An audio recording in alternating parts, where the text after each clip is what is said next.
오늘 하나님의 말씀 로마서 5장 1절과 10절 말씀입니다. 로마서 5장 1절과 10절 두 절밖에 되지 않으니까 우리 함께 읽었으면 좋겠습니다. 함께 읽겠습니다. 시작. 그러므로 우리가 믿음으로 의롭다 하심을 받았으니 우리 주 예수 그리스도로 말미암아 하나님과 화평을 누리자.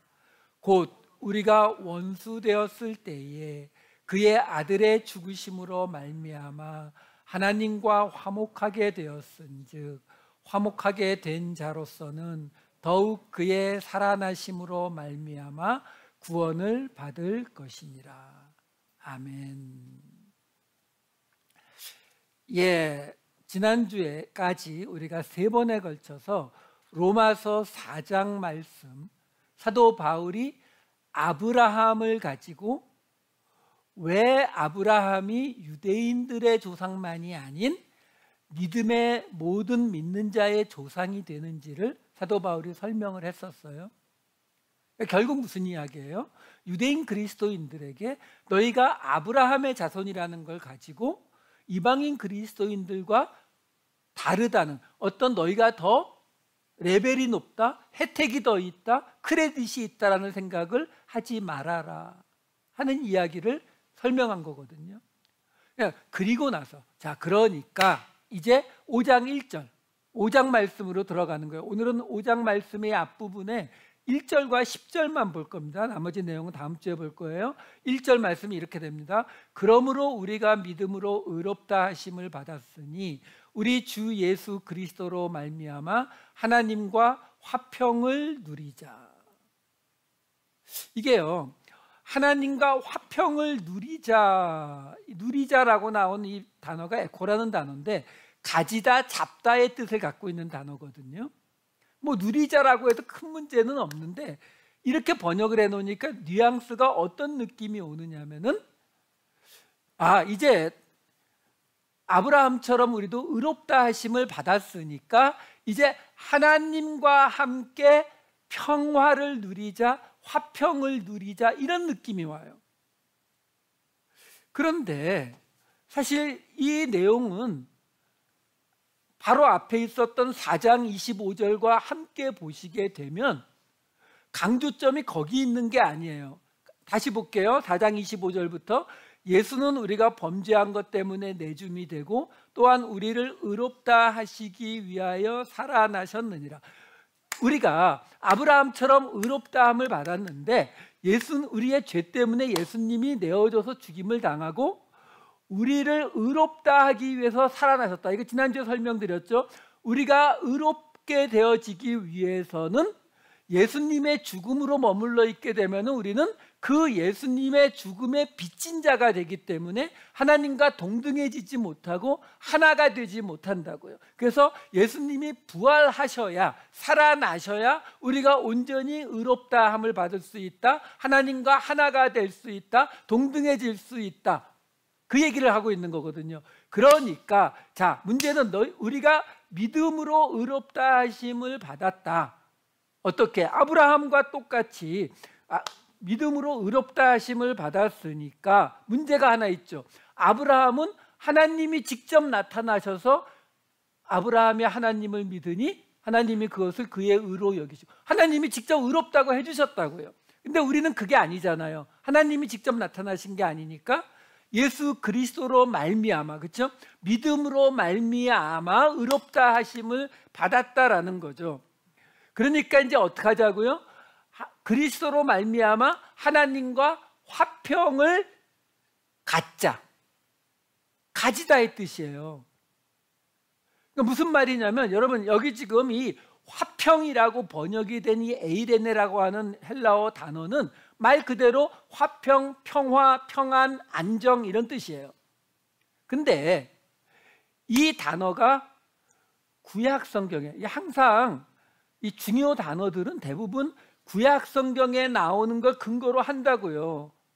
여러분 생각해 보세요. 우리가 성경을 읽고 성경을 알고 있는데 우리가 어떤 걸 이야기할 때에 구약 성경에 나오는 또는 신약 성경에 나오는 어떤 단어를 다른 의미로 사용하겠냐고요. 안 하죠. 왜? 지금 우리가 성경을 설명하려고 하는데, 하나님에 대해서 설명하려고 하는데 성경에 어떤 단어가 이런 의미로 사용이 되고 있다. 근데 그걸 다른 의미로 하게 되면은 듣는 사람들이 다 혼동이 오잖아요. 그러니까 지금 이 에이레네라고 하는 단어를 사도 바울이 시작하고 있거든요. 하나님과 화평을 누리자. 이게 이 히브리어로 가면 구약 성경에서는 무슨 단어예요? 샬롬이에요. 샬롬, 평화.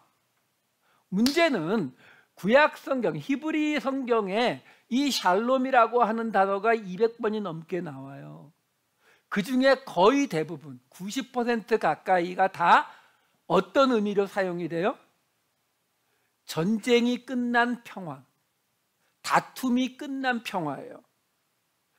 이게 우리가 지금 이 구절이 왜 제가 이 설명을 왜 드리냐면, 하나님과 화평을 누리자, 하나님과 평화를 누리자, 이렇게 되게 되면은 그 평화의 느낌이 어떤 느낌이 되냐면, 우리가 이제 예수님 덕분에 죄를 벗어났으니까, 어느 정도 레벨에 올랐으니까 이제 하나님과 함께 어깨 툭툭하면서 편안히, 이제 그 마음에 가득한 의심을 없애고 마음이 흔들리는 이거 없이 평안히, 이 느낌이 온다고요.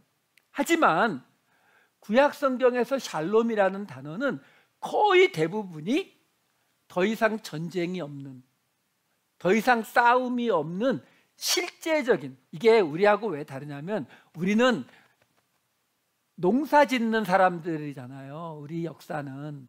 그러니까 농사 짓는 사람들은 엔간에서는 싸울 일이 별로 없어요.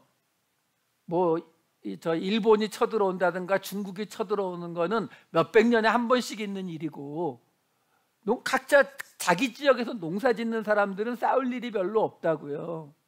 그러니까 우리한테는 안녕하세요라는 인사는 어떤 의미예요? 대부분 밤에 잠 잘 잤어요? 아침 먹었어요? 우리는 이 정도 의미밖에 안 돼요. 거기에 비해서 이 유목민들인 이 지역 사람들은, 우리가 알잖아요, 끊임없는 전쟁이거든요. 나라와 나라 사이의 전쟁뿐만이 아니라 양떼를 끌고 가다가 저기 풀 좀 있는 곳 나오면 내가 먼저 가서 양을 먹이지 않으면, 다른 사람이 양을 먹이면 나는 다른 풀밭을 찾지 못하면 양떼 다 죽는 거예요. 그러니까 이 사람들은 만나면 어떻게 한다고요? 칼 들고 싸우는 것부터 하거든요. 그러니까 이들에게 있어서 평화는 말 그대로 더 이상 싸우지 않는 평화를 말하는 거예요. 그러니까 지금 사도 바울이 여기서 에이레네라고 하는 이 단어, 구약에서 샬롬을 번역한 이 단어를 여기서 사용하고 있는 건 무슨 말이냐면은, 우리가 이제 의롭다 하심을 입었으니까 그리스도로 말미암아 하나님과 화평을 갖자, 평화를 갖자. 무슨 말이에요? 그러니까 그 전에 어땠다고요? 하나님과 전쟁 상태였다고요. 하나님과 싸우는 상태였다고요. 그래서 이게 영어 성경 번역은 다 어떻게 번역하고 있냐면, 이 화평을 누리자를 have peace with God 이렇게 말하고 있어요. 그러니까 하나님과 화해하자 이렇게 된다고. 화해한다. 왜? 그 전에 우리가 하나님과 싸우고 있었으니까요. 그래서 제가 중간 내용은 건너뛰고 오늘 10절하고 같이 말씀을 드리는 거예요. 이 이야기의 끝인 5장 10절이 어떻게 나옵니까? 곧 우리가 원수 되었을 때에 그의 아들의 죽으심으로 말미암아 하나님과 화목하게 되었은즉 화목하게 된 자로서는 더욱 그의 살아나심으로 말미암아 구원을 받을 것이니라. 여기 지금 원수 되었을 때에 에크드로스라고 하는 단어를 쓰고 있는데, 이 원수가 어떤 단어예요? 마태복음에 보면 예수님이 원수를 사랑하라 할 때 그 원수요. 가라지를 뿌리고 간, 어떤 원수가 밤에 와서 가라지 뿌리고 갔다 할 때 그 원수요.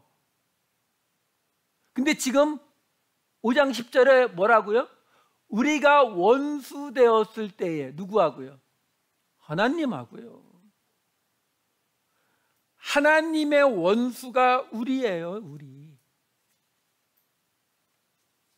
우리 가끔 그런 이야기 하잖아요. 하나님이 이 땅에 계시다면 왜 이 세상에 이렇게 악이 가득하냐고. 왜 하나님이 저 사탄 없애버리지 않냐고. 왜 못한다고요? 그거 우리라서요. 나오잖아요. 우리가 원수되어 하나님과 원수였을 때에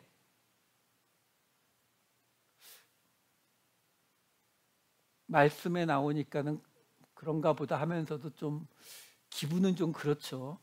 우리가 하나님을 믿는데 뭐 죄인이라고 하는 것까지는 받아들이겠는데 하나님과 원수? 조금 심한 느낌은 있어요. 그렇죠? 근데 여러분 이렇게 생각해 보시면 우리를 구원하시기 위해서 창조주이신 하나님이 그의 아들을 죽이셔야 했어요. 그 말은 우리가 현재 있는 그 자리에서 건져내는 게 창조주이신 하나님이 아들을 죽여야 할 만큼, 사실 우리가 상상할 수 있는, 우리는 하나님의 본질을 모르지만 우리가 상상할 수 있는 한도 내에서 하나님이, 정확히는 하나님이죠, 그렇죠? 하나님이 죽어야만 해결될 만한 정도의 심각한 문제라는 거잖아요.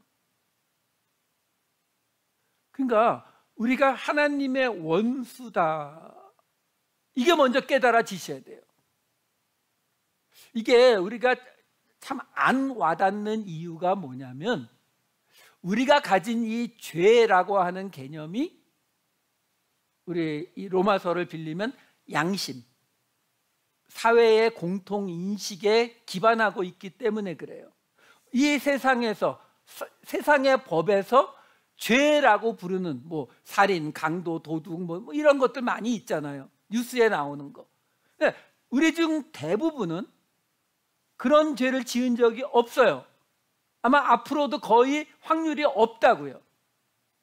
그러다 보니까 우리가 죄인이라고 하는 이 말도 사실은 굉장히 그냥 추상적으로만 받아들여요. 현실적인 것보다는 죄인이래니까 뭐 이렇게 우리가 완벽한 인간은 아니니까 뭐 죄가 있겠지 뭐 이런 정도로 받아들이지, 우리가 가진 죄의 개념에 우리가 그 죄를 지은 적이 있다라는 것은 잘 안 와닿는다고요.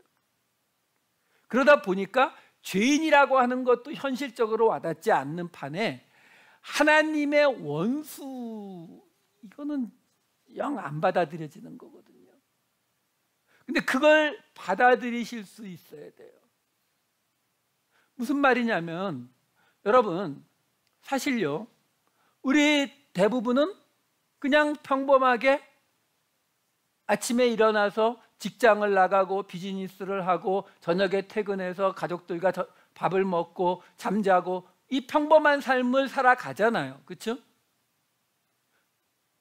거기에 뭐가 문제가 있나요? 없죠. 그러면 나는 열심히 공부하고 열심히 노력해서 평안한 가정을 꾸리고 있는데 그렇지 못한 사람들이 있잖아요.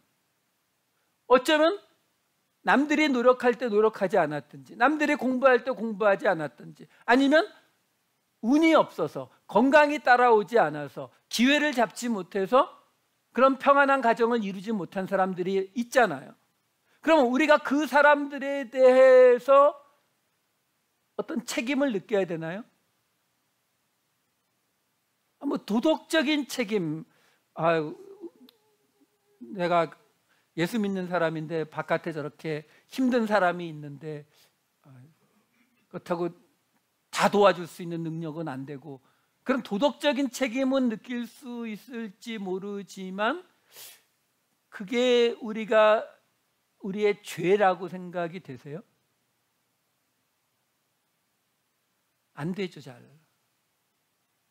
근데요, 여러분, 전에도 제가 이 공산주의를 말씀드렸지만 사람들이 열심히 같이 일해서 그것을 다 똑같이 나누어 가질 수 있으면 그런 사람들이 없어지는 거잖아요. 그렇죠? 근데 그게 안 됐죠. 공산주의가 실패했잖아요. 왜? 인간의 본성에 안 맞으니까.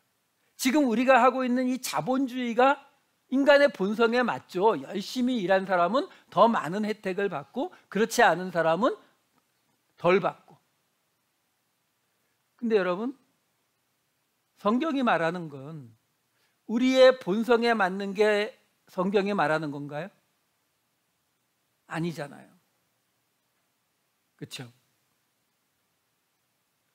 그렇다면 우리가 생각해 볼 필요가 있어요. 만약에 간단하게 그냥 우리가 사는 집을 놓고 생각해 볼게요.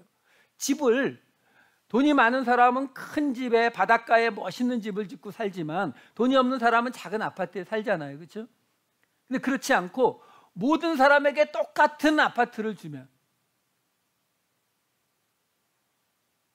그러면 집이 없는 사람들이 또는 큰 집을 보면서 부러워하는 사람들은 없어지겠죠. 그렇죠? 그게 공산주의의 모습이었잖아요. 자, 문제는 이게 개인의 개념으로 하면은 그냥 그 정도에서 우리 생각이 더 안 나가지만, 이거를 국가의 개념으로 보시면 얘기가 좀 달라집니다.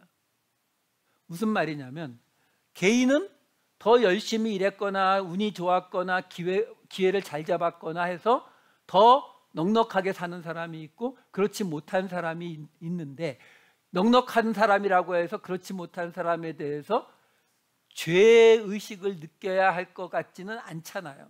그렇죠? 근데 이걸 국가의 개념으로 한번 보자고요. 여러분, 일본이나 독일 같은 나라가 2차 세계대전 때 주변 나라를 침략하면서 수많은 사람들이 죽어나갔잖아요.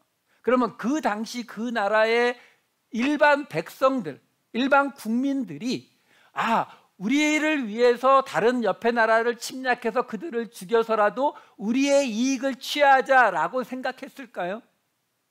안 했어요.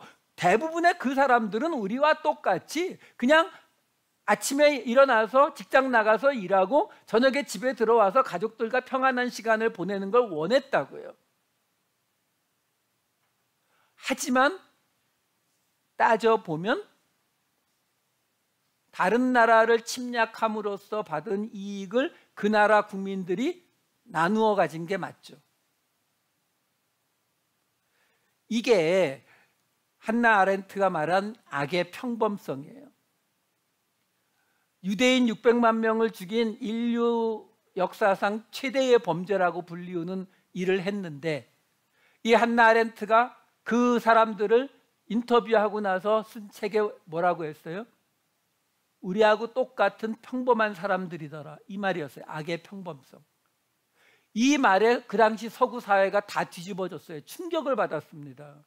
근데 이게 굉장히 이렇게 말하기 좀 이상하지만 웃긴 게 뭐냐면, 서구 사회는요, 기독교, 성경을 믿은 지 1000년이 넘은 사회였어요. 그렇죠? 2차 세계대전이 1900년대 초에 중반에 일어났으니까 이들에게 복음이 전파된 거는 300년에서 600년, 800년 이때라고요. 그러니까 적어도 1000년 이상 하나님의 말씀을 믿어온 사람들이잖아요. 근데 그 하나님의 말씀이 뭐라고 이야기합니까? 의인은 없나니 하나도 없다고. 모든 사람은 다 죄인이라고. 그렇게 말했잖아요. 1000년이 넘도록. 근데 서구 사회가 한나 아렌트가 말한 악의 평범성, 우리가 생각할 때에 600만 명을 죽이는 그 사람들은 정말로 악한 사람일 거라고 생각했는데 우리하고 똑같은 평범한 사람이더라라는 이 말에 충격을 받은 거예요. 그 말은 뭐예요? 1000년이 넘게 하나님의 말씀을 들어왔어도 그 마음속에 어떤 생각이 있었다고요? 성경이 말하는 죄인, 의인은 없다, 이런 말을 1000년을 들어도 그 마음속에는 그래도 저 나쁜 악한 인간, 악인들하고 나는 좀 달랐다라고 생각하고 있었다는 거죠. 근데 그게 아니, 우리하고 똑같던데 라고 말하니까 충격을 받는 거예요. 이 개념으로 보셔야 돼요. 우리가 선악과를 따먹은 이후에 우리는 어쩔 수 없이 우리의 삶을 유지하기 위해서 다른 사람의 희생을 필요로 합니다. 지금 이 자본주의도 마찬가지예요. 왜? 나는 직장에 나가서 그냥 일을 하고 컴퓨터를 두들기지만 내가 먹을 밥과 내가 먹을 생선은 어떤 사람이 바닷가에 나가서 어떤 사람이 들에 나가서 농사를 짓고 생선을 잡아와야 먹는 거거든요. 그렇죠? 그 희생을 우리는 필요로 한다고요. 문제는 뭐냐면 하나님이 원하시는 게 뭐냐라는 거예요. 하나님이 원하시는 것은 하나님의 공동체를 이 땅에 세우시는 게 하나님이 원하시는 것인데, 그런데 우리는 다른 사람의 희생을 필요로 해서 살아가야 되기 때문에, 그렇기 때문에 하나님의 공동체를 만드는 일에 반대가 된다는 거죠. 그렇잖아요, 여러분. 우리가 돈이 아주 많아지면 점점 어떻게 돼요? 그러면 내가 하던 일 다 사람 돈 주고 시키는 거 되잖아요. 그렇죠? 그게 뭐예요? 네, 나를 유지하기 위해서 다른 사람의 희생을, 물론 돈으로 페이하니까 그게 나쁘다는 게 아니에요. 그거는 우리가 선악과를 따먹은 입장에서 어쩔 수 없는 사회 형태인 거예요. 그렇다고 공산주의로 갔더니 이건 다 같이 못 사는 자리로 가버리잖아요. 그러니까 그나마 우리가 선택한 최선의 방식이 자본주의로 살아가는 건데, 그러다 보니까 우리가 뭘 잊어버렸냐면 우리는 평범한 악인이라는 사실을 잊어버리고 있다고요. 나를 위해서 다른 사람이 희생하고 있다는 이 사실을 잊어버렸다고요. 그러니까 내가 원하는 것을 이루기 위해서는 점점 더 많은 사람의 희생, 곧 하나님이 원하시는 공동체를 유지하지 못하게 하는, 그렇다면 여러분, 하나님 입장에서 한 사람을 죽인 살인자가 더 문제일까요? 아니면 하나님이 세우시는 공동체를 무너뜨리는 자가 문제일까요? 이쪽이라니까요. 뭐 이걸 비교하는 게 말이 안 되긴 하지만, 그래서 우리는 하나님의 원수였다는 거예요. 원수. 그래서 오늘 이야기는 어떻게 시작된다고요? 그 원수였던 하나님과 그리스도로 말미암아 평화를 갖자. 한마디로 말하면 화해하자. 이 이야기를 하고 있는 거예요. 자, 5장 10절 다시 보여드릴게요. 5장 10절을 보시면 이 뒷부분에 화목하게, 하나님과 화목하게 된 자로서는 그의 살아나심으로 말미암아 구원을 받을 것이다. 이 부분도 우리가 좀 생각해 봐야 될 부분이에요. 뭐냐면 지난주에도 설명드렸지만 우리는 예수를 믿고 교회를 다니고 그러면 구원받았다라고 생각하거든요. 근데 지금 오늘 이 5장 10절 말씀에 뭐라고 나와요? 그의 살아나심으로 말미암아 구원을 받을 거라고. 무슨 말이에요? 우리는 그냥 예수님의 죽으심으로 인해서 구원받았다, 믿음으로 구원받았다, 이렇게만 생각해 버리거든요. 근데 우리 장로교는 거기에 하나 더 붙죠. 그리고 그 구원은 절대로 취소되지 않는다. 그러니까 문제가 뭐냐면 예수 믿고 구원받았고 구원 취소되지 않는다. 끝. 더 할 게 없잖아요. 그러니까 뭐가 떠오르느냐면은 한국에서 군대 갔다 오신 분들, 군대에서 말년 병장, 제대 날만 앞두고 있는 그 모습하고 똑같아요. 그러니까 교회에 와서 더 할 게 없어요. 나 예수 믿었고 교회 출석하고 있고 예배 드리고 있고 찬양도 하고 기도도 하고 더 이상 할 게 없으니까 그 다음에 뭐예요? 말년 병장이, 여자분들은 잘 모르시겠지만 내무반에 앉아서 하루 종일 뭐 하냐면 지나가는 후임들 보고서 야, 너 옷이 왜 그래? 야, 너 신발이 왜 그래? 이러면서 제대 날짜 기다리거든요. 근데 지금 교회에서 그 모습이 똑같잖아요. 교회 오래 다니면 다닐수록 뭐 하고 있다고요? 천국 갈 날짜만 받아놓고 나서 저 장로님 왜 저래? 저 집사님 왜 저래? 이러고 있잖아요. 그게 왜 그런다고요? 하나님의 목적이 뭔지를 잘 몰라서 그래요. 하나님의 목적은 우리의 구원으로 끝나는 게 아니라니까요. 지금 그의 살아나심으로 말미암아 구원을 받을, 예수님의 부활까지 가야 구원이 완성된다고 말하는 이유가 뭐예요? 하나님이 우리에게 말씀하시는, 하나님이 우리와 이루기를 원하는 최종 목적이 뭐예요? 우리를 구원시켜서 저기 닭장 같은 데 집어넣고 그 안에 천국 만들어 놓고 흰옷 입고 붕붕 날아다니면서 뭐 천도복숭아 먹고 바둑 두고, 이거 천국 아니라고요. 이거는 우리가 가진, 우리 도교나 불교에서 말하는 극락이고, 하나님이 원하시는 것은 우리를 구원하셔서, 죄에서 구원하셔서, 하나님이 이스라엘 백성을 애굽에서 구원하셔서 그 다음에 오케이 바다 건너왔고 이제 위험 없지, 바이, 잘 먹고 잘 살고 나중에 혹시 기회 있으면 보자, 이러고 헤어지지 않았잖아요. 그러니까 구원이 끝이 아니라고요. 하나님이 원하시는 건 뭐였다고요? 그 약속의 땅에 들어가서 하나님의 백성으로, 그렇죠? 근데 그 약속의 땅에 들어가면 어떤 일이 벌어진다고요? 하나님이 그 성전에 항상 함께 하시는 곳. 그러니까 하나님이 우리를 향한 최종 목적이 뭐냐면 우리를 구원하셔서 하나님과 함께 하는 거예요.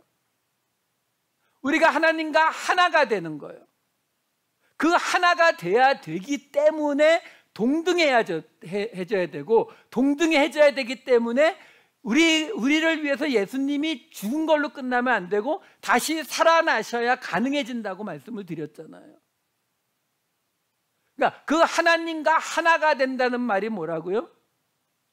화목하게 되는 거예요. 화해하게 되는 거예요. 원수였는데 화해하는 거예요. 하나가 돼서 화해하게 되는 것, 그것이 하나님의 최종 목적이라고요. 자, 문제가 있어요. 이 5장 10절에 지금 다시 보여주시게 되면은, 지금 하나님과 화목하게 되었은즉, 이게 최종 목적이라고 했잖아요.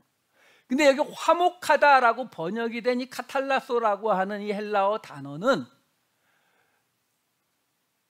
바꾸다, 교환하다, 화해하다의 뜻을 가진 단어인데, 카탈라소라는 단어는 카타라는 전치사와 알라소라는 단어가 붙은 단어예요. 근데 이 알라소라고 하는 단어가 뜻이 똑같아요. 바꾸다, 교환하다, 화해하다. 그리고 이 단어는 신약 성경에 5번 바울 서신에만 나와요. 그러면 이제 아시죠? 이런 거 너무 많이 나왔잖아요. 뭐요? 왜? 알라소하고 똑같은 단어인데 앞에 전치사 하나만 붙여가지고 다른 단어로 만들었지만 뜻은 똑같은 단어. 이런 거 왜요? 강조하려고요. 그러니까 사도 바울이 이 카탈라소라는 단어를 만들어서 이 단어를 강조하고 싶은 거예요. 다른 책에 보면 여기 이것도 모자라서 이 앞에 아포를 또 붙여갖고 아포 카탈라소 이렇게 만드는데, 이것도 뜻이 똑같아요. 화해하다, 화목하다. 그러니까 이 단어들은 사도 바울 서신에만 나와요. 사도 바울이 만든 단어라고요. 강조하려고. 이 단어 좀 봐줘. 지난번에 꽃기도 말씀드렸잖아요. 그 단어 같은 단어라고요. 그 말은 뭐냐면 지금 이 로마서 5장 앞부분에서 사도 바울이 강조하고 싶은 단어가 뭐라고요? 하나님과의 화해, 화목, 이 카탈라소라는 단어예요. 자, 문제는 아까 5장 1절에 이 이야기의 시작은 어떻게 시작됐다고요? 하나님과 화평을 누리자. 화평. 사실 화평, 평화, 여기 화목, 화해, 큰 의미 차이가 별로 안 보이잖아요. 그렇죠? 근데 그러면 사실 지금 사도 바울이 화목, 하나님과의 화해를 지금 말하고 싶은 거예요. 강조하고 싶은 건 그거라면 그러면 앞에도 그렇게 말해버리면 되죠. 앞에를 바꿔도 문제가 없잖아요. 자, 이제 우리 주 예수 그리스도로 말미암아 하나님과 화목하게 되자. 왜? 원수였으니까 화목하게 되자. 아무 문제가 없잖아요, 의미상으로. 그리고 10절에서 하나님과 화목하게 되었은즉, 이렇게 쓰면은 아무 문제가 없거든요. 그런데 왜 사도 바울은 에이레네, 화평으로 시작을 하고 화목으로 이야기를 끝내고 있느냐? 이거는 설명할 필요가 없어요. 사도 바울이 강조하고 싶었던 거니까, 이 말을 하고 싶었던 거니까. 근데 이 말을 하기 위해서 앞에 에이레네, 화평, 평화로 번역되는 이 단어를 집어넣은 이유가 뭐냐라는 거죠. 왜 이 말로 시작했느냐라는 거예요. 이렇게 생각하시면 돼요. 사도 바울이 지금 하나님과 화목하게 되는 이야기를 하고 싶은데, 그래서 그걸 강조하기 위해서 없는 단어를 만들어가면서 지금 이야기를 한 거거든요. 그런데 자기가 만든 단어는 강조는 될지 몰라도 설명할 수 없는 게 있어요. 뭐요? 구약의 말씀. 지금 이 하나님과 화목하게 되었다라는 이 말을 없는 단어인 카탈라소를 만들고 아포카탈라소를 만들어서 사용한다는 거죠. 그러면 그 단어는 70인역 구약 성경에 나와요, 안 나와요? 안 나오죠. 바울이 만든 단어니까. 그러니까 구약과의 연결은 만들어낼 수가 없어요. 그래서 바로 이 샬롬이라는 히브리어 단어를 번역한 에이레네라는 단어로 시작을 하는 거예요. 한마디로 구약 성경에 근거하면 우리가 하나님과 화평을 누려야 하는, 화평을 가져야 하는, 화해를 해야 하는 이야기가 어떤 의미인지가 나오는 거죠. 왜? 이 이야기가 지금 로마 교회의 유대인 그리스도인들에게 하고 있는 거니까요. 그 사람들이 그 구약 성경, 헬라어로 된 구약 성경을 알고 있는 사람들이잖아요. 그 사람들에게 이 에이레네라고 하는 단어를 쓰면서, 자 봐, 하나님과 샬롬, 평화를 가져야 해. 우리는 하나님과 원수되었었는데 하나님과 평화를 가져야 돼. 그래서 그게 예수 그리스도로 말미암아 이루어지는 거니까 하나님과 결국은 화목해야 되는다는 의미야. 이걸 지금 설명을 해야 되는데, 그 하나님과 평화를, 화평을 가져야 된다는 이 말, 이 샬롬이라고 하는 이 말을 사도 바울이 에이레네라는 말을 사용할 때에 그 말이 뜻하는 것이 무엇이 있었겠느냐라는 거죠. 자, 우선 이 구약을 보면 이 샬롬, 평화, 화평이라고 하는 단어는요, 하나님이 주시는 언약이에요. 이사야서 54장 10절하고 에스겔서 34장 25절 볼게요. 산들이 떠나며 언덕들은 옮겨질지라도 나의 자비는 내게서 떠나지 아니하며 나의 화평의 언약은 흔들리지 아니하리라. 하나님이 당신의 언약을 뭐라고 불러요? 화평의 언약. 에스겔서 34장 25절, 내가 또 그들과 화평의 언약을 맺고, 이런 단어들이 지금 다 히브리어로는 샬롬, 70인역에서는 에이레네로 다 번역된 단어들이에요. 그러니까 하나님의 언약은 평화의 언약이라는 거예요. 왜? 전쟁이 너무나 많은 속에서 살아가는 사람들이니까 하나님의 언약이 주어지는데 그 언약이 나라를 세우고 계속 싸우는 그런 게 아니라 평화가 임할 것을 약속해 주시는 언약, 평화의 언약이거든요. 근데 이 평화의 언약은 하나님이 아브라함에게 주셨던 언약과 같아요. 창세기 17장 7절과 에스겔서 37장 26, 27절을 볼게요. 너희 중 남자는 다 할례를 받으라. 이것이 나와 너희와 너희 후손 사이에 지킬 내 언약이니라.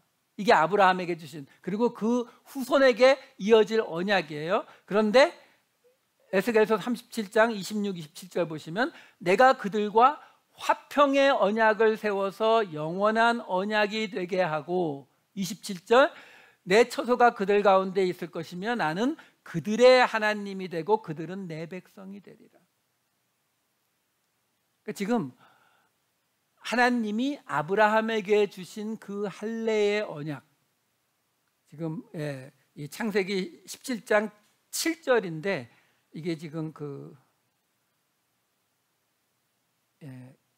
10절이라고 나와가지고 좀 헷갈리긴 하는데 거의 비슷해요. 7절과 10절이. 그러니까 어쨌든 지금 이 평화의 언약이라고 하는 것은 아브라함에게 주신 그 오리지널 언약이고, 그 평화의 언약이 하나님이 주신 평화에 대한 언약인데, 거기에서 한 발 더 어떤 것 이야기가 이어지느냐면 민수기 25장에 보게 되면은 이스라엘 백성들이 모압 여자들과 음행을 저질렀을 때에 하나님의 벌로 인해서 연병이 번집니다. 그때에 이스라엘 남자 하나와 모압 여자 하나를 비느하스라고 하는 사람이 창으로 깨어 죽여버리거든요. 그 사건에 대해서 하나님이 이렇게 말씀하세요. 민수기 25장 12, 13절. 그러므로 말하라. 내가 그에게 내 평화의 언약을 주리니 그와 그의 후손에게 영원한 제사장 직분의 언약이라. 자, 한 단계 넘어가는 거예요. 지금 이 평화, 사도 바울이 평화라는 말, 에이레네라는 말, 히브리어로 샬롬이란 말을 썼는데 그 샬롬이라는 말이 구약 성경에서는 평화의 언약, 하나님이 아브라함하고 맨 처음 맺으셨던 그 언약과 같은 평화의 언약인데, 그 평화의 언약에서 그냥 끝나는 것이 아니라 그 평화의 언약을 뭐라고 부르고 있냐면 제사장 언약이라고 부르고 있다. 그러니까 하나님이 맺으신, 우리와 맺으신 언약이 이루어져야 되는데 그 언약은 제사장 역할을 감당하는 언약이다라는 거예요. 그래서 말라기에 보면은 이 언약을 감당하지 못한 사람들의 모습을 이렇게 설명해 줍니다. 말라기 2장 5절과 7, 8절. 레위와 세운 나의 언약은 생명과 평강의 언약이라. 그래서 7절에 어떻게 나와요? 제사장의 입술은 지식을 지켜야 하겠고 사람들은 그의 입에서 율법을 구하게 되어야 할 것이니 제사장은 만군의 여호와의 사자가 됨이거늘 너희는 옳은 길에서 떠나 많은 사람을 율법에 거스르게 하는도다. 나 만군의 여호와가 이르노니 너희가 레위의 언약을 깨뜨렸느니라. 자, 이번에는 평화의 언약이 레위와 세운 레위와의 언약, 평강의 언약이라고 이야기하는데 레위가 누구예요? 제사장이죠. 그 제사장의 직분을 깨뜨렸다라고 지금 하나님이 얘기하시는데, 그 제사장의 직분이, 그 평화의 언약, 제사장의 언약의 그 직분의 내용이 뭐냐면 입술이 지식을 지키고 그의 입에서 율법을 구하는 것, 그래서 여호와의 사자가 되는 것, 이걸 실패했다는 게 말라기 말씀이에요. 자, 그러면 이 샬롬, 평화의 언약이라는 말은 여기서 끝나지 않죠. 지금 그렇게 말라기에서 실패해서 하나님의 징계가 임하게 되었는데 그걸 어떻게 회복시키신다고요? 메시아를 보내서, 그렇죠? 그 메시아에 관한 구절이 미가서 5장 2절과 5절, 이사야서 9장 6절, 스가랴서 9장 9절에서 10절 읽어드릴게요. 미가서 5장 2절. 베들레헴 에브라다야 너는 유다 족속 중에 작을지라도 이스라엘을 다스릴 자가 내게서 내게로 나올 것이라. 그의 근본은 상고의 영원에 있느니라. 5절. 이 사람은 평강, 샬롬이 될 것이라. 예수님에 대한 예언 맞잖아요. 그 다음에 나오는 이사야서 9장 6절. 이는 한 아기가 우리에게 낳고 그 한 아들을 우리에게 주신 바 되었는데, 맨 뒤로 갈게요. 영존하시는 아버지라 평강의 왕이라 할 것이라. 역시 메시아 예언이죠. 스가랴 9장 9절에서 10절. 시온에 따라 크게 기뻐할지니라. 예루살렘에 따라 즐거이 부를지어다. 보라, 내 왕이 내게 임하시나니 그는 공의로우시며 구원을 베푸시며 겸손하여서 나귀를 타시나니 나귀의 작은 것 곧 나귀 새끼니라. 내가 에브라임의 병거와 예루살렘의 말을 끊겠고 전쟁하는 활도 끊으리니 그가 이방 사람에게 화평, 샬롬, 에이레네를 전할 것이요. 여기서 끝나지 않아요. 성전의 회복에서도 이 이야기가 또 등장합니다. 학개서 2장 9절. 이 성전의 나중 영광이 이전 영광보다 크리라. 만군의 여호와의 말이니라. 내가 이곳에 평강, 샬롬, 에이레네를 주리라. 그래서 이스라엘의 회복에 대해서 스가랴 8장 11에서 13절. 만군의 여호와의 말씀이니라. 이제는 내가 이 남은 백성을 대하기를 옛날과 같이 아니할 것인즉 곧 평강의 씨앗을 얻을 것이라.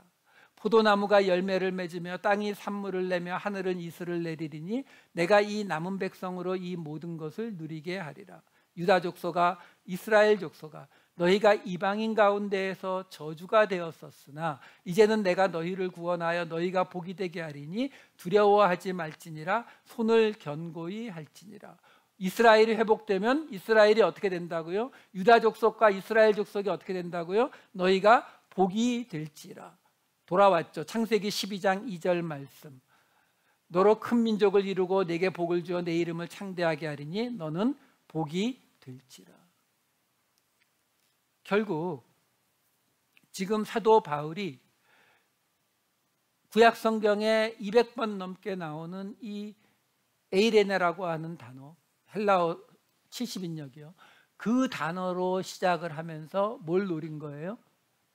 지금 바로 앞에 아브라함이 유대인들의 조상만이 아닌 모든 믿는 자들의 조상이었다.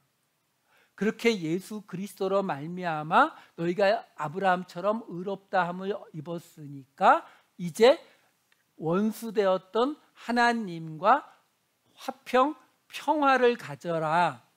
근데 그거는 자기가 주장하는 것이 아니라 하나님의 말씀에 나온 것처럼 하나님의 언약이었고, 그리고 그 언약은 제사장 직분을 감당하는 언약이었고, 그것은 이스라엘의 회복, 성전의 회복을 말씀하시는 하나님의 언약이었다.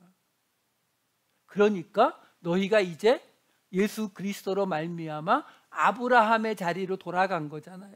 의롭다함을 입었으면 하나님과 화평, 평화를 누리는 자리로, 평화를 갖는 자리로, 화해하는 자리로 가는 것이 맞다. 이 설명이에요. 그래서 로마서에는 나오지 않지만 지금 우리가 보았던 구약의 이 말씀들이 다른 바울 서신에서는 언급이 돼요. 이 의미로요. 아까 보았던 스가랴서 8장 11절 13절 말씀을 보시면은 여기에 어떤 대목이 나오냐면 12절에 보시면 포도나무가 열매를 맺으며 땅이 산물을 내며 하늘은 이슬을 내리리니, 이게 뭐라고요? 하나님이 이스라엘을 회복시켰을 때, 다시 말해서 하나님과 화해했을 때 벌어지는 일이거든요. 이걸 사도 바울이 골로새서 1장 20절에서 이렇게 말해줘요. 1장 20절이요. 없나요? 네.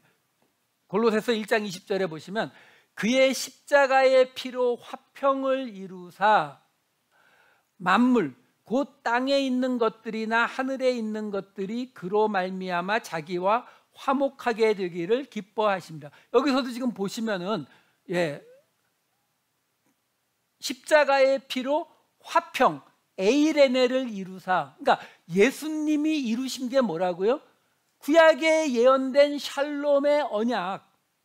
그러니까 여기는 에이레네를 쓰는 거예요. 근데 그걸 통해서, 거기서 끝나는 게 아니라 그걸 통해서 어디로 간다고요? 하나님과 화목하게 되는, 카탈라소가 나오는 자리로 가는 거거든요. 근데 여기에 지금 이 만물이 그로 말미암아 하나님과 화목하게 된다라고 나오니까 이 대목이 사람들의 해석이 안 돼요. 아니, 우리가 하나님과 화목하게 되는 건 이해가 되는데, 만물이면은 물건이잖아요. 그렇죠? 물건이 어떻게 하나님과 화목하게 되지? 그러니까 이 대목을 대부분 헬라 철학적인 개념으로 해석을 하거든요. 아니요, 그렇지 않아요. 이 스가랴 8장 12절 말씀을 그대로 말하고 있는 거예요. 거기에 지금 포도나무가 열매를 맺고 땅이 산물을 내고 하늘은 이슬을 내린다고 나오잖아요. 그러니까 하나님이 이스라엘과 화해하셔서 화목하게 되면은 어떤 일이 벌어진다고요? 땅도 하늘도 함께 움직인다고요. 그걸 지금 골로새서에서 사도 바울이 하늘에 있는, 땅에 있는 것이나 하늘에 있는 것들이 하나님과 화목하게 되었다라고 이야기하고 있는 거거든요. 그러면서 이 골로새서 말씀이 어떻게 이어지냐면 골로새서 1장 21, 22절을 보시면 전에 악한 행실로 멀리 떠나 마음으로 원수가 되었던 너희를, 악한 행실, 원수, 그렇죠? 이제는 예수님의 육체의 죽음으로 말미암아 하나님과 화목하게 하사 너희를 거룩하고 흠없고 책망할 것이 없는 자로 그 앞에 세우고자 하셨으니, 지금 여기 보시면은 지금 하나님과 화목하게 되면은 아까 요 바로 앞에서 만물과 화목하게 된다, 곧 하늘과 땅이 열매를 내고 과일을 내고, 그죠? 협력하게 된다는 이야기 하잖아요. 그건 무슨 이야기예요? 그 창세기 이야기의 회복이에요. 창세기 3장 18절 19절이요. 땅이 내게 가시덤불과 엉겅퀴를 낼 것이라 내가 먹을 것은 밭의 채소인즉 내가 흙으로 돌아갈 때까지 얼굴에 땀을 흘려야 먹을 것을 먹으리니 내가 그것에서 취함을 입었음이라 너는 흙이니 흙으로 돌아갈 것이니라 하시니라. 사실 이게 제가 맨 앞에 말씀드린 것처럼 우리가 땀을 흘려야 먹고 살 수가 있기 때문에, 그렇죠? 그러면 내가 좀 더 먹으려면 어떻게 해야 된다고요?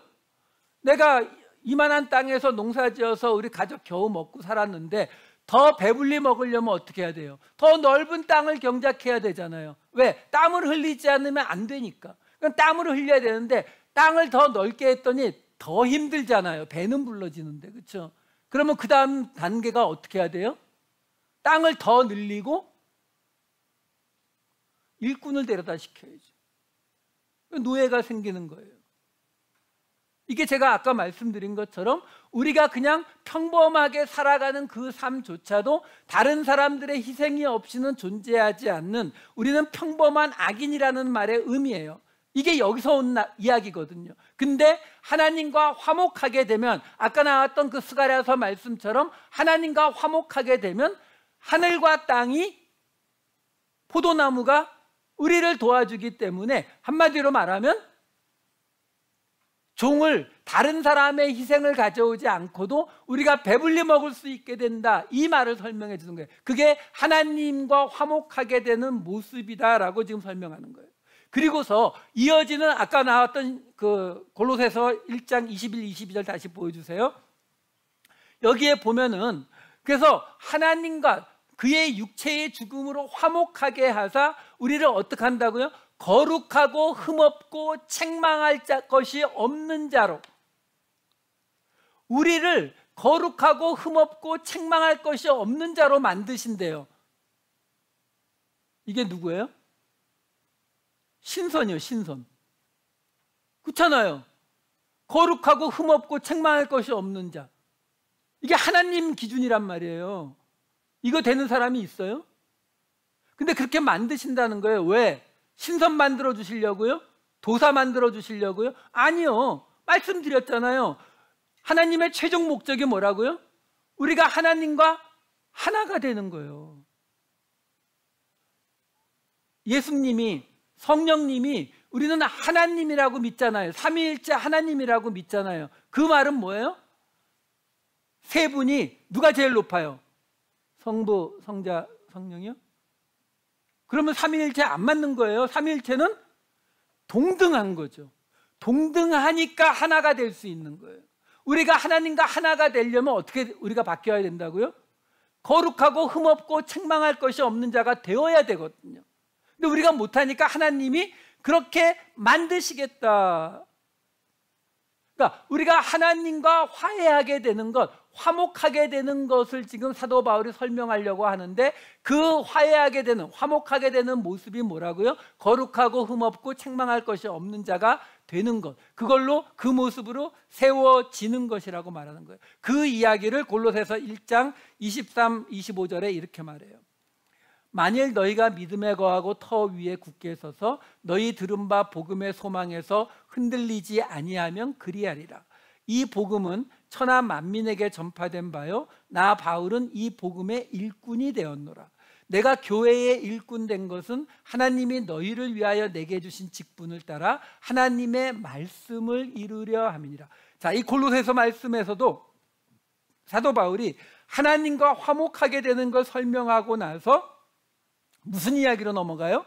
자기가 하나님 앞에 받은 직분이 있는데 그게 복음의 일꾼이라는 거예요. 교회의 일꾼이 되었다는 거예요. 근데 그 직분이 어떤 직분이라고요? 하나님의 말씀을 이루는 직분이요. 이 이야기 아까 나왔잖아요. 어디예요? 말라기에 나왔었죠. 말라기 2장 7절 8절 보시면 뭐라고 나와요? 제사장의 입술은 지식을 지켜야 했고 사람들은 그의 입에서 율법을 구하게 되어야 할 것이니. 말씀의 직분이요. 이게 뭐예요? 제사장 언약, 평화의 언약이라고 했잖아요. 레위의 언약. 그러니까 우리가 하나님과 화목하게 되면 하나님이 우리를 거룩하고 흠없고 책망할 것이 없는 자로 세우시는데 그건 우리가 알 길이 없어요. 문제는 내가 어느 날 나 스스로를 보니까 흠이 없고 책망할 것이 없게 느껴진다? 병원 가셔야 돼요.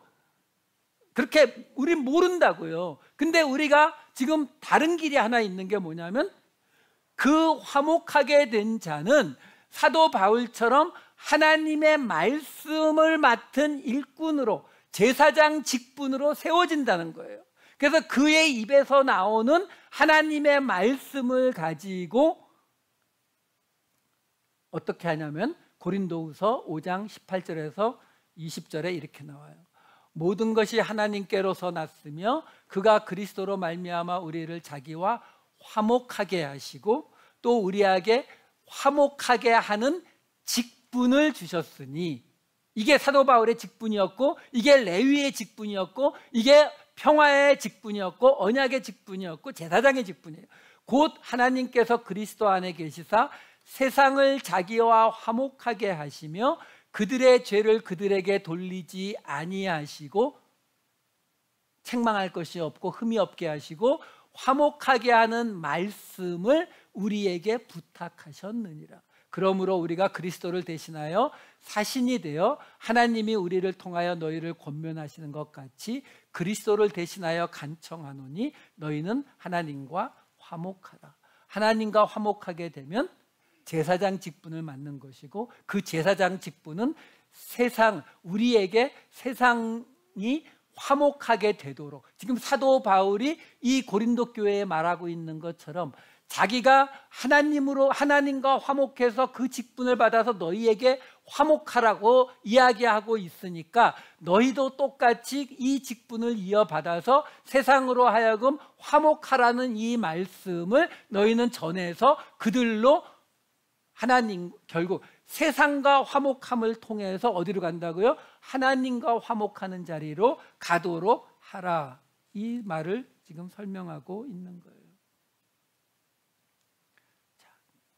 이 말을 총정리하면 에베소서에 나와요. 에베소서 2장 14에서 18절. 지금 사도 바울이 지금 서신서 중에 좀 복잡하고 좀 길게 설명하는 거다 하면은 이 내용이 다 들어가요. 그만큼 사도 바울이 중요하게 여기는 구절들이라고요. 에베소서 2장 14에서 18절 읽어드릴게요. 그는 우리의 화평이신지라. 여기 에이레네로 시작하잖아요. 예수님은 우리의 그 샬롬의 언약, 그 제사장 직분, 이 모든 것, 구약에서 봤던 그 모든 그분이라고요. 근데 그분이 어떻게 한다고요? 둘로 하나를 만드사 원수된 것, 곧 중간에 막힌 담을 자기 육체로 허시고 법조문으로 된 계명의 율법을 폐하셨으니 이는 이 둘로 자기 안에서 한 세 사람을 지어 화평하게 하시고 또 십자가로 이 둘을 한 몸으로 하나님과 화목하게 하려 하심이라. 원수된 것을 십자가로 소멸하시고 또 오셔서 먼데 있는 너희에게 평안을 전하시고 가까운 데 있는 자에게 평안을 전하셨으니 이는 그로 말미암아 우리 둘이 한 성령 안에서 아버지께 나아감을 얻게 하려 하심이라. 나중에 에베소서를 할 때 설명드리겠지만 여기 지금 보시면은 그는 우리의 화평이신지라 세 사람을 지어 화평하게 하시고, 에이레네가 나오고, 그 다음에 하나님과 화목하게 카탈라소, 아포카탈라소가 나오고, 17절에 평안, 에이레네, 17절 뒤에 평안 또 나오는 거예요. 그러니까 한마디로 에이레네, 아포카탈라소, 에이레네 샌드위치 구조, 한복판. 똑같은 개념이에요. 지금 사도 바울이 계속 구약에 나오는 샬롬의 언약, 샬롬의 직분, 이 샬롬에 관한 이야기 안에 자기가 강조하고 싶은 건 뭐라고요? 하나님과 화목하게 되는 거. 지금 이 에베소서에서는 무슨 말이에요? 17절 보시면은 17절에 뭐라고 나와요? 먼데 있는 너희에게 평안을 전하시고, 에베소는 지금의 터키 지역이에요. 거기에서 지금 뭐라고 하는 거예요? 먼데 있는 너희에게, 예루살렘에 있는 유대인 그리스도인들에게 평안을 전하시고, 가까운 데 있는 바로 너희들 에베소 이방인 그리스도인들에게 평안을 전하셨다, 이 말이거든요. 이게 이사야서의 말씀의 인용이에요. 이사야 57장 18, 19절. 내가 그의 길을 보았은즉 그를 고쳐줄 것이라. 그를 인도하며 그와 그를 슬퍼하는 자들에게 위로를 다시 얻게 하리라. 입술의 열매를 창조하는 자 여호와가 말하노라. 입술의 열매 기억나세요? 아까 레위 언약, 평화의 언약, 제사장 언약이 뭐라고요? 입술의 열매로 율법을 만들어내는, 그러니까 그 율법, 하나님의 말씀을 창조하는 자 여호와가 말하노라. 먼데 있는 자든지 가까운 데 있는 자든지 평강이 있을지어다, 평강이 있을지어다. 이 말씀을 인용한 게 아까 에베소서 말씀이에요. 자, 말씀을 좀 정리해 보자고요. 결국 지금 우리가 이 평화의 언약이라고 하는 에이레네를 보기 위해서 구약의 많은 말씀들을 보고, 그 말씀들을 사도 바울이 자기 서신서들에서 어떻게 설명하고 있는지를 봤잖아요. 근데 사실 내용이 거의 같죠. 거의 같아요. 사도 바울이 말하고자 하는 게 뭐예요? 지금 계속 마지막에 우리 에베소서에 나왔던 에베소서 말씀 다시 한 번만 보여주세요. 에베소서 말씀에 지금 뭐라고 나왔어요? 둘로, 유대인 그리스도인들과 이방인 그리스도인으로 갈라져 있는 그 둘을 하나로 만드셔서, 그 하나로 만들어서 그 둘을 한 세 사람으로 만든다. 여러분, 이거 에베소서 2장이에요. 요 2장 맨 끝에 뭐 나오는지 아시죠? 우리는 하나님의 성전이어서 건물로 서로 연결되어서 하나님의 성전이 되어 간다는 말씀이 2장 끝이에요. 그러니까 여기 지금 갈라져 있는 두 그룹이 하나가 되어서, 하나가 뭐예요? 하나님의 성전, 공동체요. 하나님의 공동체. 하나님의 공동체가 되어서 그 다음에 뭐라고요? 하나님과 화목하게, 하나님과 화해하게 되는 자리로 가는 거예요. 그러니까 이게 여러분 혼동하지 마시고 좀 클리어하게 생각하세요. 우리가 예수님의 죽음으로 죄사함 받은 건 맞는데 그게 그냥 구원으로 끝나는 게 아니라 그랬잖아요. 예수님의 죽음으로 우리가 죄에서 벗어나고 예수님의 다시 살아나심으로 말미암아 우리는 하나님 앞에 동등한 자리, 쉽게 말해서 흠이 없고 책망할 것이 없는 자리, 존재가 되어서 하나님과 하나가 되어 하나님과 화해, 하나님과 화목하게 되는 것이 하나님의 최종 목적이라고 말씀드렸잖아요. 이게 최종 목적이기 때문에 그러면 여기서 구원이 완성, 아까 구원을 받았느니라, 그의 살아나심으로 말미암아 구원을 받았느니라 나오잖아요. 그것처럼 이게 최종 목적이라고요. 근데 이 최종 목적까지 가는 길을 지금 사도 바울이 뭐라고 설명하고 있냐면, 근데 너희 안에서 나누어져 있는 둘이 하나가 되고 그 하나가 되어야 하나님 앞에 화목하게 될 수가 있다라는 거예요. 이걸 예수님께서 얘기하셨잖아요. 마태복음 5장 23, 24절에 뭐라고 나와요? 예물을 제단에 드리려다가 거기서 내 형제에게 원망 들을 만한 일이 있는 것이 생각나거든 예물을 제단 앞에 두고 먼저 가서 형제와 화목하고 그 후에 와서 예물을 드리라. 이거 왜 그래요? 네. 둘이 하나가 되는 것이 먼저 있어야, 에이레네가 있어야 그 다음에 카탈라소, 하나님과의 화목으로 넘어가는 거니까요. 요한일서 말씀도 하나 볼게요. 요한일서 4장 20절. 누구든지 하나님을 사랑하노라 하고 그 형제를 미워하면 이는 거짓말하는 자니 보는 바 그 형제를 사랑하지 아니하는 자는 보지 못하는 바 하나님을 사랑할 수 없느니라. 자, 이제 유대인 그리스도인들과 이방인 그리스도인들 사이의 그 갈등에 대해서 사도 바울이 로마서를 쓰고 있는데, 그 유대인 그리스도인들에게 지금 사도 바울이 이 5장 말씀에서 그 안의 내용은 아직 안 봤죠. 오늘은 1절과 10절만 보고 있지만 그 내용에서 사도 바울이 무슨 말 하려는지 아시겠죠? 지금 너희 둘이, 이방인 그리스도인들과 이 유대인 그리스도인들, 너희 두 그룹이 지금처럼 싸우고 갈등하고 다투고 있으면 너희는 하나님과 화목할 수 없다. 너희 안에서 그 둘이 하나가 되는 일이 먼저 있어야 된다. 근데 왜 안 된다고요? 제사장 직분을 감당 안 하니까. 우리가 성경 말씀을 좀 알게 되면은 그 다음에 어떤 일이 벌어져요? 사람들한테 얘기하잖아요. 그 로마서에 있는 말씀인데 그렇게 하시는 거 안 맞아요. 그거 죄예요. 우리 이런 말 하잖아요. 성경 말씀 그러라고 줬다고요? 아까 나오잖아요. 아니요. 제사장직, 우리 입술에 그 화목하게 되는 말씀을 부탁했다고 하잖아요. 그렇죠? 우리가 할 수 있는 건 뭐예요? 어떤 사람이 내가 볼 때에 이건 분명히 성경 말씀대로 따지면 죄인데 저 사람이 모르고 죄를 계속 짓고 있는 것 같다 그러면 어떻게 된다고요? 가서 아무리 웃으면서 좋은 소리로 말해도 좋은 말 못 들어요. 그 사람은 안 변합니다. 하나님의 말씀을 들려줘도 안 변하는데 우리 말로 변하겠어요?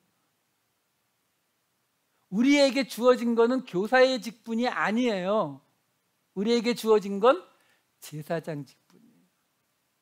어떤 사람이 내가 볼 때에 성경 말씀에 맞지 않는 죄를 행하고 있다 그러면 이렇게 기도하시면 돼요. 하나님, 저 사람이 말씀에 맞지 않는 죄를 행하고 있는데 저 죄의 벌은 제가 받을게요. 우리 갈렙의 고백 너무 좋아하시잖아요. 주여, 제가 여기 있나이다. 나를 보내소서. 그거 왜 좋아해요? 땅 차지하러 가는 거니까. 그렇죠? 저기 달려가면은 한 10에이커쯤 LA에 빈 땅이 있는데 그거 누가 가질래? 그러면은 주여, 제가 여기 있나이다. 우리 그럴 거잖아요. 아니요. 우리에게 주어진 건 제사장 직분이라니까요. 그래서 나오는 거예요. 그를 위해서 우리가 그 벌을 대신 받겠다 라고 할 때에 우리는 그와 하나가 될 수 있고, 하나가 되어야 그 다음 하나님과 화해하는, 하나님과 하나가 되는, 하나님과 동등해지는 그 자리로 갈 수 있다라는 설명을 하고 있는 거예요. 로마서 8장 18절 말씀 보고 마칠게요. 생각하건대 현재의 고난은 장차 우리에게 나타날 영광과 비교할 수 없도다. 저 영광이 어떤 영광이라고요? 하나님과 하나가 되는 영광이에요. 그냥 옆에 있다는 게 아니에요. 그냥 하나님 옆에서 편안히 살겠다는 말이 아니라 원수였던 하나님과 이제 화해하고 동등해져서 하나가 된다는 거예요. 솔직히 이 말씀을 정리하면서 써놓고도 저한테도 솔직히 실감이 안 와요. 너무 큰 얘기잖아요. 이 우주를 창조하신 하나님과 내가 동등한 하나가 된다? 와 닿으세요? 전 와닿지 않아요. 너무 커요. 그냥 믿어야 돼요. 믿으세요. 사도 바울은 그걸 믿었어요. 장차 우리에게 나타날 그 엄청난 영광과 비교할 수 없다. 그래서 다음 주의 이야기는 고난의 이야기로 시작이 돼요. 왜? 그 영광을 믿는다면, 우리가 하나님과 하나가 되는 그 날이 있을 것을 믿는다면 또 새로운 한 주, 아무리 직장 상사가 우리를 힘들게 하고 가정에서 나를 힘들게 하는 사람이 있고 비즈니스가 어려워진다 할지라도 비교할 수 없는 엄청난 하나님과의 동등함 하나가 되는 그 날을 기대하면서 버텨낼 수 있다라는 것입니다. 이 마음으로 새로운 한 주 또 잘 버텨내셔서 다음 주에 함께 얼굴 마주하는 저와 여러분 되시기를 우리 주님의 이름으로 축원합니다. 기도하시겠습니다. 사랑이 많으신 아버지 하나님, 하나님이 약속하셨던 평화의 언약에서 출발해 하나님과 하나가 되는 그 화해, 화목의 자리까지 그 길을 걸어가신 예수 그리스도의 길, 그 길을 끝까지 따라갈 수 있는 그 끝에서 우리가 만나게 될 하나님과 하나가 되는 비교할 수 없는 그 영광의 시간을, 그 자리를 기대함으로 또 새로운 한 주 힘들고 어려운 삶을 잘 버텨낼 수 있는 우리 모두가 되게 하여 주시옵소서. 감사드리옵고 이 모든 말씀 우리 주 예수 그리스도의 이름으로 기도하옵나이다. 아멘.